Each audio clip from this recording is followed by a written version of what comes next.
Bonjour, alors on va se retrouver aujourd'hui pour une nouvelle vidéo car je vais installer le eManager. Alors comme vous voyez déjà j'avais fait cette installation là qui me plaît pas du tout, hein, ça c'est avec le temps, donc je vais tout modifier, notamment je vais relever cette étagère là, je vais la mettre beaucoup plus haut parce que ça ne sert à rien d'avoir autant de hauteur. Hein, donc en fait cette étagère là je vais la mettre ici et l'autre je vais la descendre, mais elle sera à peu près à cette hauteur là, comme ça je vais pouvoir mettre tout ce qui est électrique ici. Alors pourquoi est-ce que je vais modifier? Notamment je vais changer la prise là-bas, c'est l'entrée de la prise P17 là où vous voyez mon doigt, donc je vais la changer et vous avez le disjoncteur là, le fusible. Ça c'est le fusible du convertisseur, mais vous avez le même derrière et donc ça me gêne pour la batterie et donc je peux pas voir, je peux pas y accéder, donc ça je vais le changer aussi. Donc ça sera mieux, donc comme ça je vais pouvoir brancher mes deux batteries donc qui sont ici. Et donc je vous montrerai, donc je vais pas tout vous montrer l'installation parce que ça sert à rien, je vais juste vous montrer l'installation du eManager. Voilà. Et bien je vous retrouve de suite pour vous montrer le eManager. Alors voilà le eManager. Il se compose ainsi dans sa boîte. Hop, tac. Donc ici on a l'écran de contrôle. Vous voyez, c'est super fin. C'est super fin, donc l'écran de contrôle. Ensuite, on a la notice. Mais elle n'est pas en français, mais elle est téléchargeable. Si vous voulez, je vous mettrai le lien en description. C'est téléchargeable par internet. Donc ça, c'est les capteurs de température à mettre sur les batteries. Ça, c'est le câble qui relie la box qui est ici, la box du eManager. Vous voyez, ça c'est la box du eManager. Et donc c'est relié donc par ce câble là qui doit faire, je crois, si je me rappelle bien, 7 mètres. Donc 7 mètres, hein, ça va être assez suffisant pour le mettre au niveau du panneau de contrôle. Et puis nous avons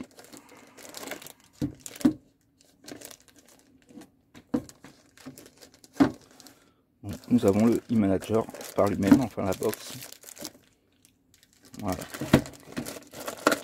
Donc vous voyez, c'est super bien détaillé. Alors, je ne vais pas le déballer maintenant. Donc là, vous mettez la batterie 1. Ici, vous mettrez la batterie 2. Hein. C'est comme ça, hein, ça se passe comme ça, vous voyez. C'est avec des connexions M6 ou M8. Je me souviens plus, c'est l'un des deux, c'est M6 ou M8. Hein. Et ici, vous mettrez enfin l'alimentation de votre camping-car et les panneaux solaires. Vous les branchez ici, les deux. Tout ce qui est alimentation, tout ce qui est panneaux solaires, vous le mettez ici. Donc ici nous avons pour relier à la masse du véhicule. Et là c'est en fait c'est pour relier à la batterie du porteur. Parce que une fois que vos deux batteries sont pleines, et ben lui qu'est-ce qu'il va faire? Et ben tout ce que va donner comme énergie les panneaux solaires, et ben il va les envoyer dans la batterie du porteur si on a besoin. Moi je vous conseille de l'installer. Hein. Voilà. Et ben je vais vous faire quelques photos de l'installation que je vais faire. Et ensuite, parce que je ne vais pas vous montrer donc l'installation hein, de ce que je vais tout changer. Je ne vais pas montrer ça. Donc je vais vous faire juste des photos. Et ensuite je vous montre une fois que j'ai tout refait. Hein, donc pour vous ça va être de suite. Mais pour moi ça va être dans 2 semaines, un truc comme ça. Parce que avec le temps qu'il fait, donc le temps que je fasse toutes les modifs, et je vous montrerai donc l'installation du eManager. Allez, à plus tard.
Alors me revoilà. Alors ce que j'avais tourné auparavant et les photos que vous venez de voir, je l'avais fait au mois de début mars, juste avant le confinement. Et bah là on est au mois de juin, donc j'ai pas pu finir. J'ai respecté le confinement à la lettre, même si mon camping-car est à 10 km de chez moi. J'ai voulu le respecter et donc voilà quoi. Alors, donc comme vous avez vu, vous pouvez voir, tout a été modifié. Là, j'ai mis une petite boîte étanche pour les disjoncteurs. Là, vous avez le disjoncteur qui vient du 220 par la prise P17 qui est ici, qui arrive ici. Et là, vous avez le disjoncteur du convertisseur, donc le courant qui sort ici. Donc comme ça, maintenant, tout est à vue et c'est plus caché derrière. Voilà. Là, j'ai mis le petit régulateur solaire. Je l'ai mis simplement ici parce que je vais en changer, donc voilà quoi. Donc j'ai laissé les câbles d'origine, j'ai laissé comme ça, donc ça va être un peu comme ça et je le changerai plus tard. Très certainement peut-être en fin d'année ou début de l'année prochaine, on verra bien. Alors ici, étant donné que j'avais une grille juste devant, parce que je pense que les anciens propriétaires devaient avoir un, comment ça s'appelle, une pile et feuille. Et donc ils avaient mis une grille. Donc moi ce que j'ai fait, j'ai mis un plexiglas juste derrière, sur cette hauteur là, et un qui fait cette hauteur là. Et juste au-dessus, en dessous. Et donc là il y a l'air libre. Et j'ai récupéré le petit ventilo du frigo, je l'ai changé, j'ai mis un gros ventilo au frigo et celui-là je l'ai mis là. Comme ça, s'il fait trop chaud, bah, ça ventile ma partie électrique au niveau des batteries, au niveau du convertisseur et tout ça. Voilà l'installation. Donc là, c'est une boîte de dérivation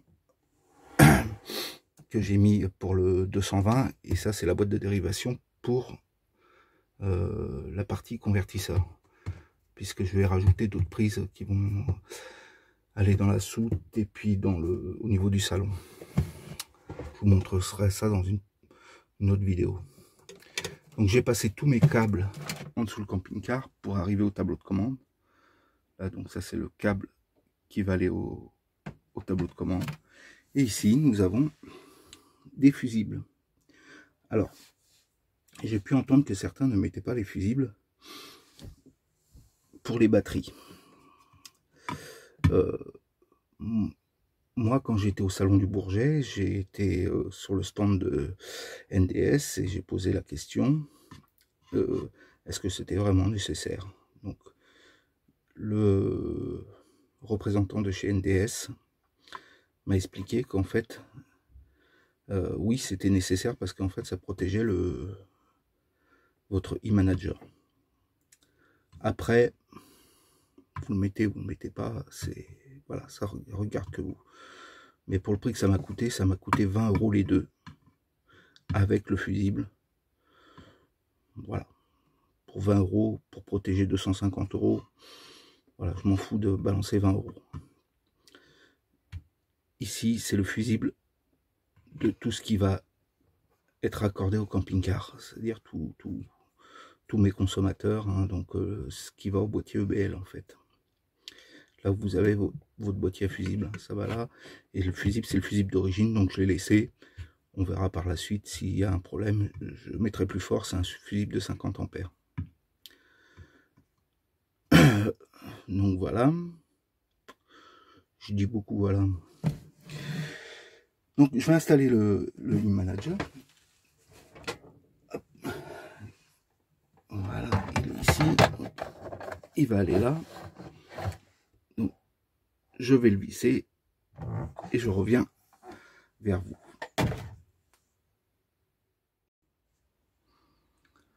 Alors voilà, j'ai vissé donc le e-manager. j'espère qu'on va le voir. Voilà. Vous en avez 4 des vis comme ça. Voilà.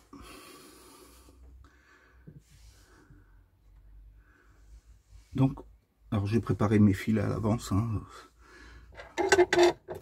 Donc c'est bien des cosses M6 qui vont là.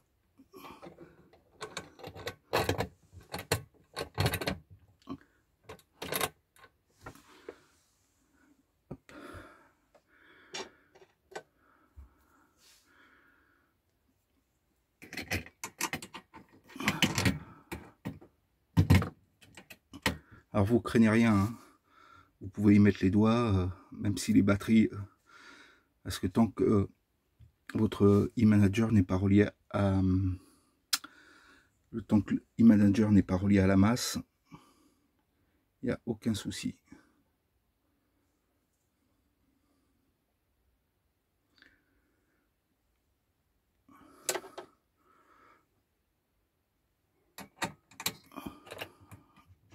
Et voilà.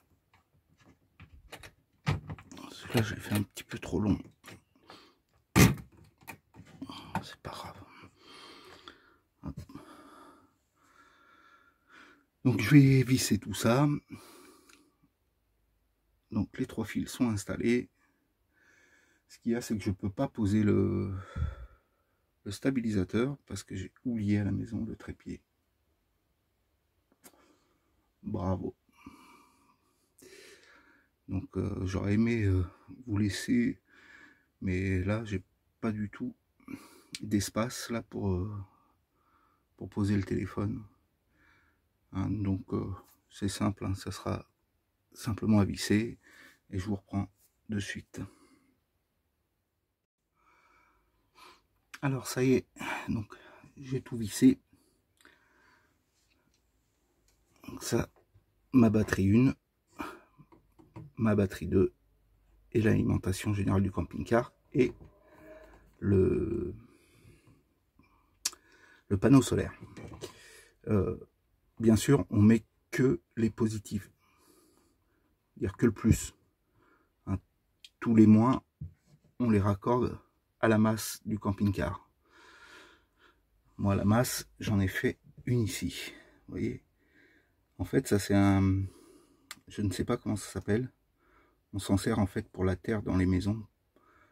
Donc, ceux qui sont électriciens ils doivent connaître. Et moi, j'en ai fait un point de masse comme ça. Au moins, j'ai pas à chercher un point de masse. Il est ici pour moi. Ne vous inquiétez pas, ça c'est pas encore branché, hein, le ventilo. J'ai juste fait un essai, il n'est pas branché. Ça c'est son fusible. Il faudra que je le branche beaucoup plus proprement que ça. Donc voilà.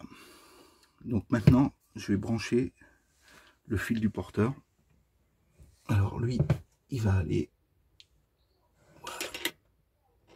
ici, le premier. Ici, c'est pour la masse. Mais ça, la masse, vous le branchez en dernier. Une fois que vous avez tout branché, vous mettrez la masse en dernier.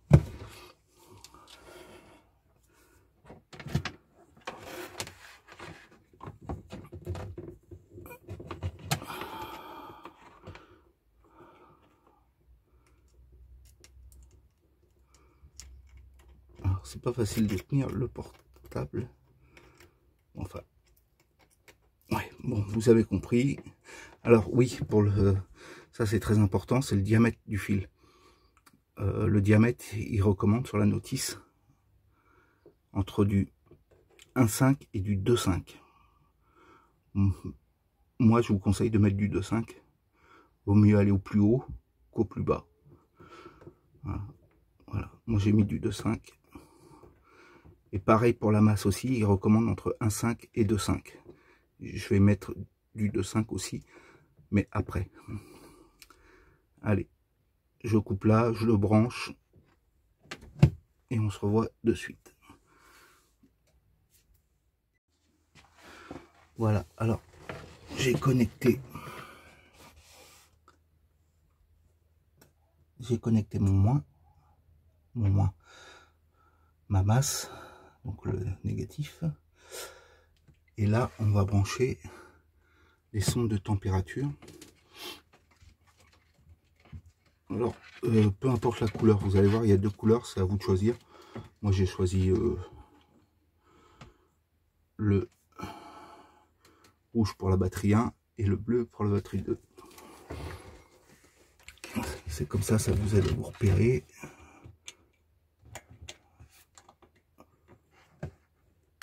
J'étais pas en face.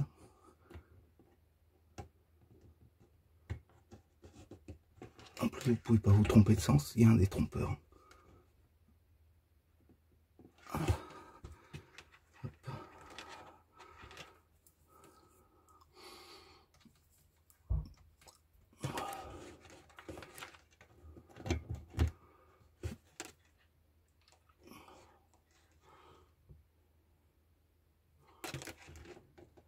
Alors, faut y aller tout doucement parce que ça a l'air quand même fragile.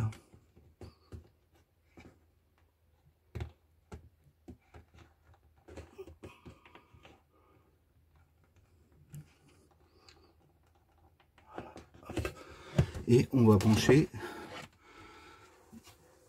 l'écran qu'on va aller installer après. Pareil, il y a un détrompeur. Alors faites attention, parce que étant donné que moi j'ai passé le... Alors, faire la mise au point.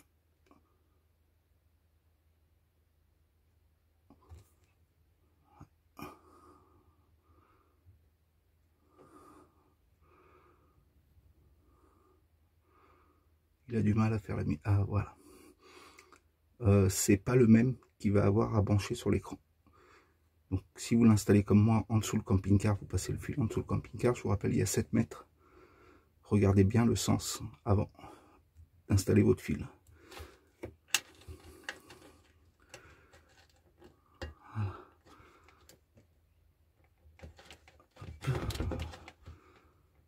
Et voilà. Là on est bon. La connexion elle est faite. Je vais juste brancher mes panneaux solaires au régulateur. Et après, on va faire l'écran. Allez, on se retrouve devant l'écran.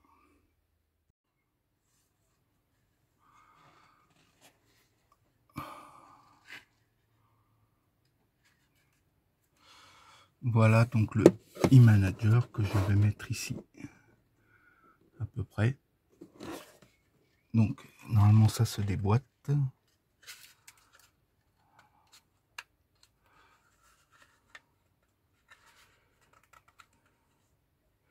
Attendez, je vais le déboîter et je vous reprends de suite. Alors voilà, je l'ai déboîté, donc ça c'est l'arrière du e-manager. Donc à fixer avec les 4 là, il faut faire un trou. Alors sur la notice, il marque minimum 7,2 mm. Donc voilà, de toute façon, vous prenez une mèche, hein, vous regardez si ça rentre dans ce trou là. Voilà, que ça ne touche pas trop les bords, et ben c'est que c'est bon. Donc je vais le fixer, je vais percer le trou. Et on revient après. Alors voilà, j'ai monté donc l'écran.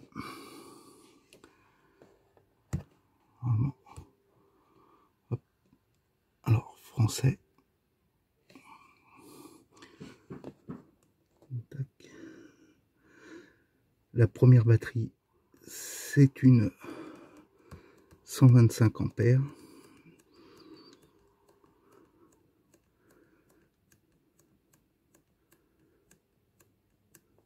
Voilà, 125 ampères en AGM.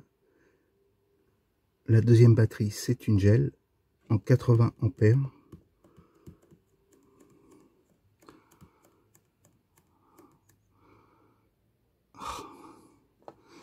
J'ai appuyé, bien sûr. Voilà. J'ai appuyé là où il fallait pas.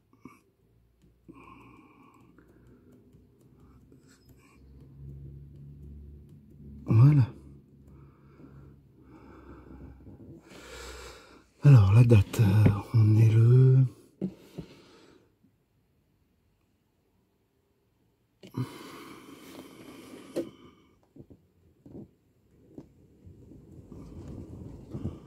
plus j'ai des gros doigts. Voilà. Et au mois de juin.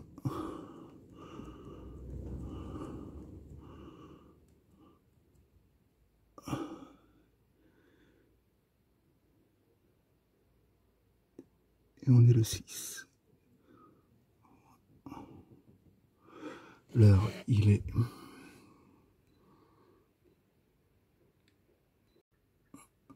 Bien sûr, ça va couper. Alors donc, on est le 6 juin. Et il est 15h02. Voilà.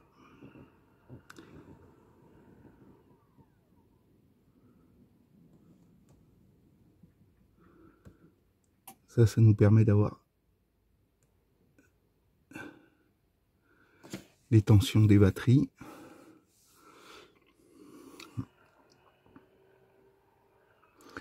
Là, il est en train de charger le... Bon, ça... 1 ampère, hein, c'est normal. Hein. J'ai un panneau de 80 watts. Hein. Et voilà.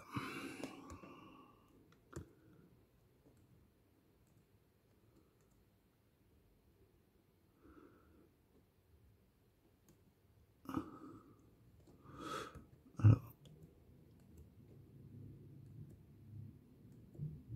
voilà. Setting. Ça, c'est pour couper la batterie. Régler la luminosité. Mode basse puissance. Je ne sais pas ce que c'est. Voilà. Donc là, il a détecté ma batterie porteur. Là, il est en train de charger la batterie 2. Normalement.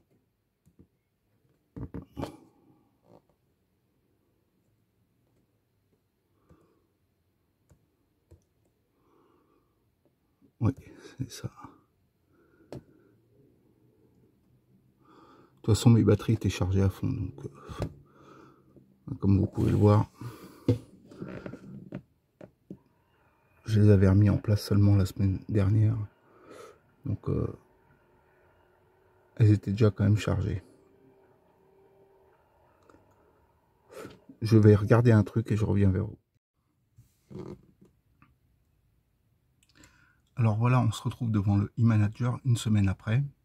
Parce qu'en fait, je voulais un peu voir comment ça se passait et ne pas vous raconter de bêtises. Donc, alors, une fois que vous avez installé le e-manager, que vous avez tout paramétré, pour l'allumer, vous avez juste à toucher l'écran tactile. Et voilà. Donc, vous voulez savoir vos batteries, où est-ce qu'elles en sont. Vous avez juste à faire des appuis longs dessus. Vous voyez, comme ça. Tac. Et vous voyez l'intensité de vos batteries. Donc là, il y a une petite charge qui se fait sur la première batterie quand vous avez l'éclair. Et là, vous avez aussi l'éclair sur la batterie du porteur. Tout simplement, c'est que, en fait, quand votre batterie porteur descend en dessous de 12,5 volts, automatiquement, elle se met en charge si vos batteries cellules sont chargées. Là, c'est juste du maintien de charge. Là, qui se passe, elles sont chargées à fond. Donc, le e-manager fait du maintien de charge au niveau des batteries. Donc, il charge votre batterie porteur quand elle descend en dessous de 12,5. Il faut savoir que ça s'éteint seulement au moment où vous démarrez le véhicule, parce que là, ça va monter à un peu plus de 14 volts.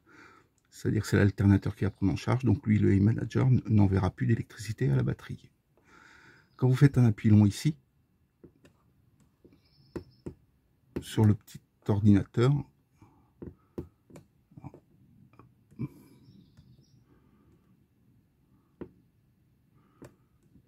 non, ah oui, non, c'est comme ça, voilà. Voilà, si vous voulez passer en manuel, donc vous appuyez sur une des deux batteries, donc hop, voilà, et là vous avez le petit bonhomme. Ça veut dire que vous êtes en manuel. Moi, je vous conseille de rester en automatique et laisser le e-manager gérer la chose. Donc là, c'est là qu'on appuie sur le petit bonhomme et vous repassez en automatique. Le setting, en fait, alors ça c'est mode basse puissance, c'est pour l'économie d'énergie. Là c'est pour régler la luminosité de votre écran, et là c'est pour couper la batterie. Donc vous cliquez là et ici, et ça coupe les batteries. Donc ça vous sert aussi de coupe batterie. Donc voilà.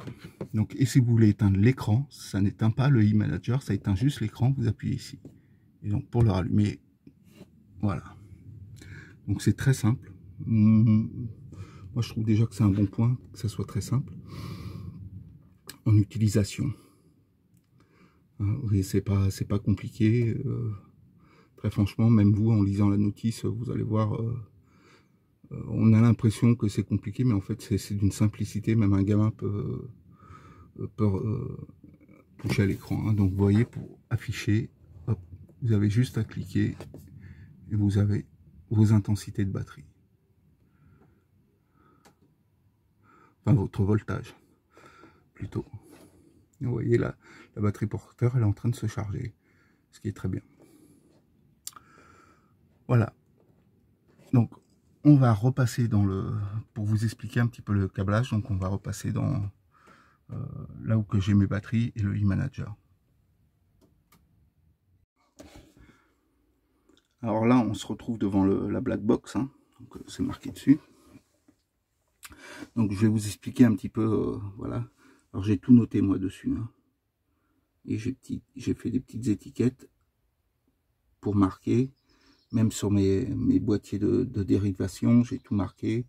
Donc au moins comme ça, même sur mon boîtier disjoncteur, j'ai tout.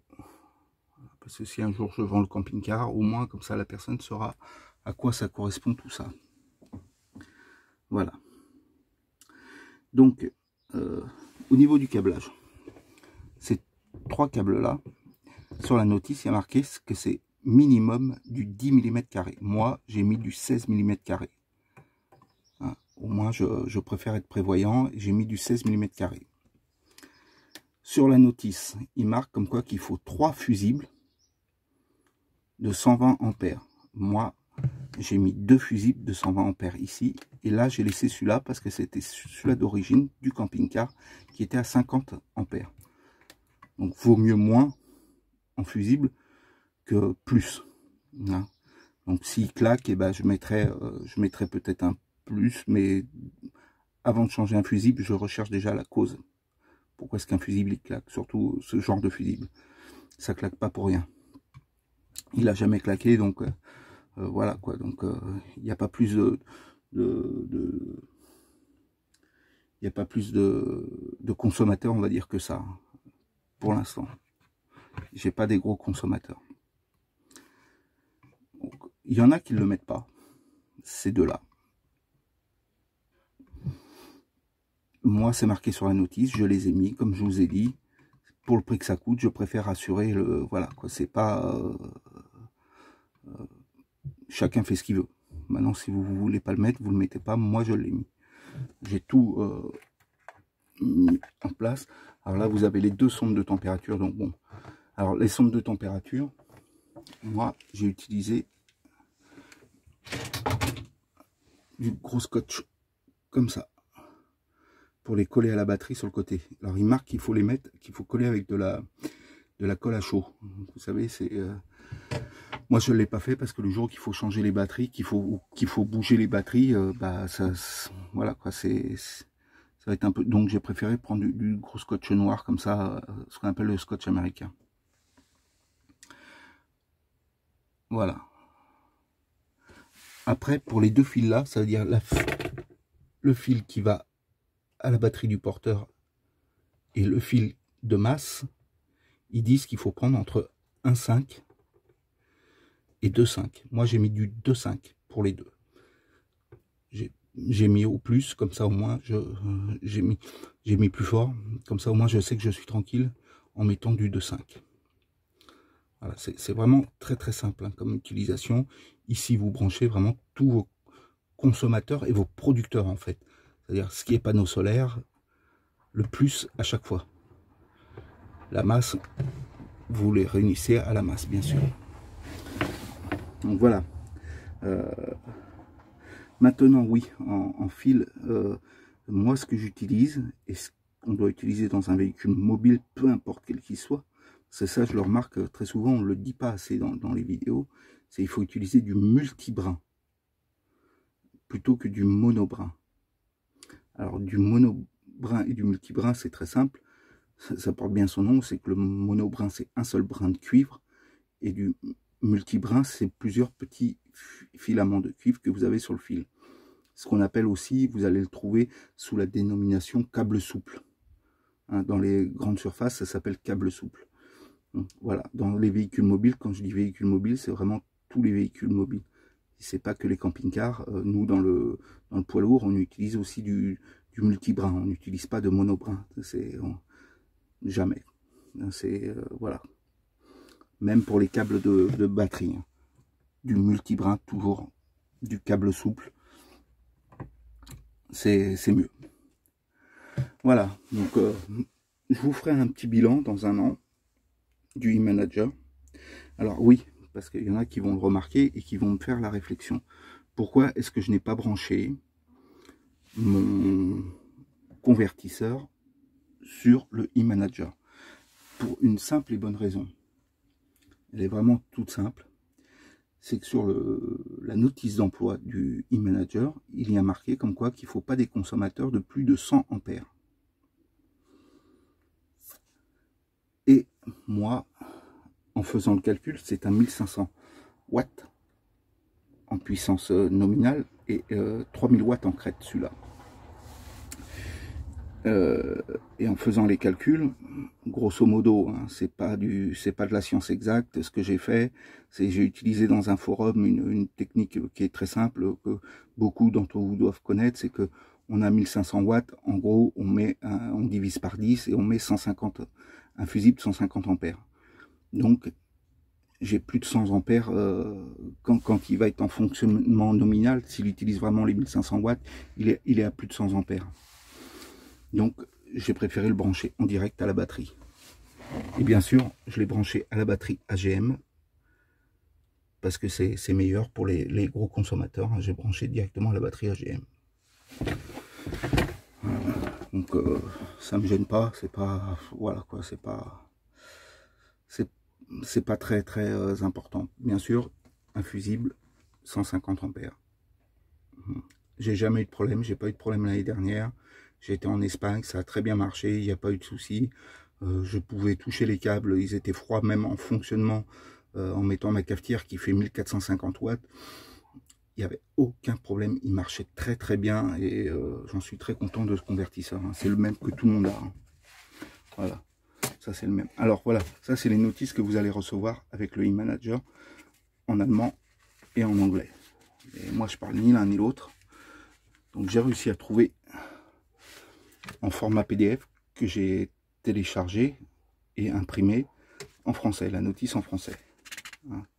Et après j'ai découpé parce qu'en fait c'est à mon avis ils ont dû séparer ils ont dû enlever les agrafes et puis ils ont dû le scanner comme ça.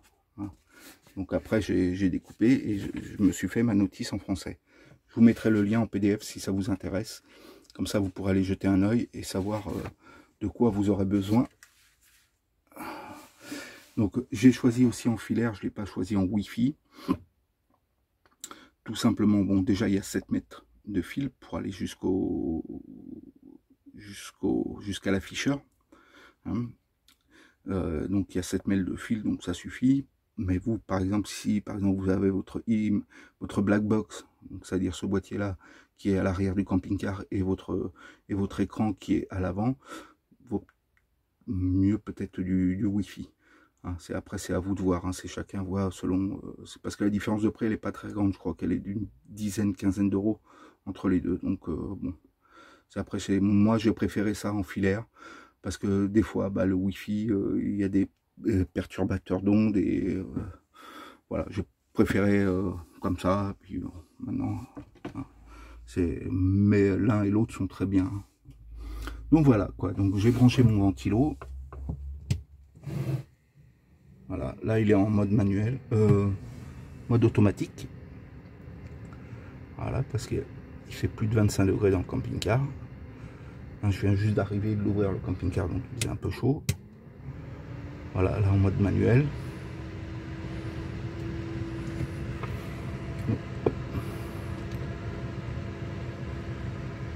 Donc c'est très très bien.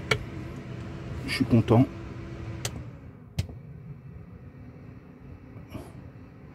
Voilà, quand il roulera, enfin quand on partira, je le laisserai en automatique et il fera sa petite affaire toute seule. Et ça rafraîchira le placard et le... Alors j'ai rajouté une chose aussi. C'est une idée qui m'est venue comme ça. Maintenant vous allez me dire si c'est ce que j'ai fait c'est bien ou pas bien. Il y en a qui vont reconnaître tout de suite. Vous reconnaissez? C'est un détecteur de fumée. Alors je l'ai payé 7 €. Et je me suis dit ça peut pas être plus mal. Parce que j'avais appris dans une formation incendie que lorsque vous avez un feu électrique, avant d'avoir les flammes qui apparaissent, vous avez de la fumée. Parce que les câbles ils chauffent, donc ça fait de la fumée et après ça prend feu. C'est pas comme un feu gaz où là vous avez directement, ou un feu ou un feu de carburant où vous avez directement le feu avant d'avoir de la fumée. Voilà, un feu électrique, vous avez d'abord la fumée et après vous avez le feu. Donc je me suis dit pourquoi pas. Voilà, c'est pas ce qui coûte le plus cher, 7 €. Ça m'assure une petite sécurité au cas où s'il y a une surchauffe ici. Et ben voilà quoi, en plus la pile c'est garantie 5 ans, fonctionner 5 ans, donc on peut faire un test. Hein. Voilà, en appuyant dessus. Je crois pas que je l'ai mis en route. Je crois que j'ai enlevé la pile. Non.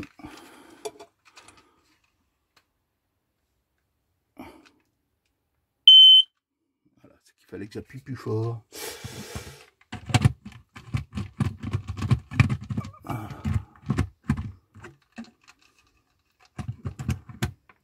Voilà. Donc ça sonne assez fort, donc c'est très bien. Donc voilà, donc les étagères je les referai l'année prochaine, parce que je compte les faire ramener au bord. J'ai acheté ce qu'il me fallait en